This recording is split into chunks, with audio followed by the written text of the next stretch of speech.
Hi, there in Chicago, Mel here. The voice crying out from the wilderness of Malibu to lend that voice for your support and encouragement at your rally today. The Coalition for Canceled Priests. I mean, it's not hard to believe that there is now such a thing, as personally I know many priests who have been canceled. But not for the reasons you'd think. I mean, it's not like they did a hit-and-run drive and left the scene of the crime or embezzled church funds, stole the altar wine, or committed some other heinous crime. No, not at all. And who's persecuting them? Well, their own bishops. How's that? Yep. Who are they? Well, they're a pack of men who generally passively sit by and tolerate any kind of nonsense. But if one of their priests utters something that resembles orthodoxy, well, then they spring into action, they reprimand him, and they bully him and do their best to cancel him. And they succeed. They drum him out of the service, Off he goes. I'm really sorry about that. That's a grave injustice, and it's kind of white martyrdom. And it's nothing new. It really isn't. It's nothing new. And it's a symptom.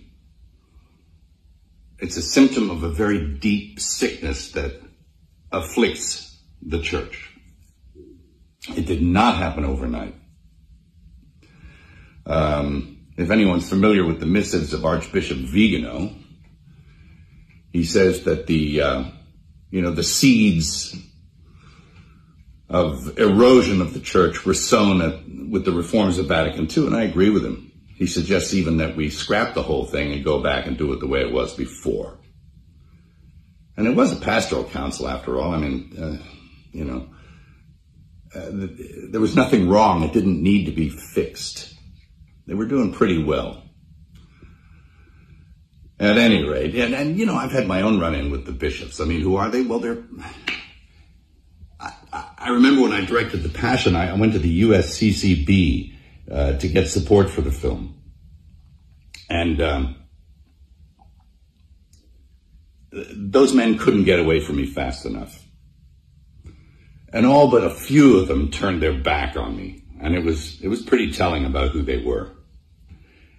A pretty insipid bunch. And it doesn't look like anything's changed. Geez, I remember back in the 70s, old priests, good priests, who were bullied and persecuted by their bishops. There was a rash of it back then also, and it was because they wanted to maintain what it was that they were ordained to do. They didn't want to go along with the new liturgy and the reforms of Vatican II, and so that they were really heavily leaned on. It was never abrogated, the old Mass, never, and it still hasn't been. You can't. It's protected by quo primum. But they were bullied and badgered and put in insane asylums, and it was pretty sad to watch. And this kind of thing is now happening again. So, and how are we supposed to know the good guys from the bad guys? Well, we were given a standard by which to judge them. By their fruits, you'll know them. By their fruits. Anybody seen any good fruit lately? No. It's tough.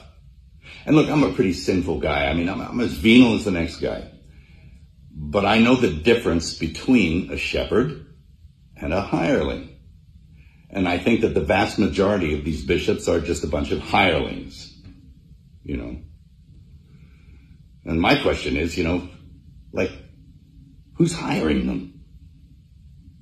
I don't think it's Jesus. Is it Francis? Who's hiring Francis? Is it Pachamama? I mean, I think you need to look at the whole institution.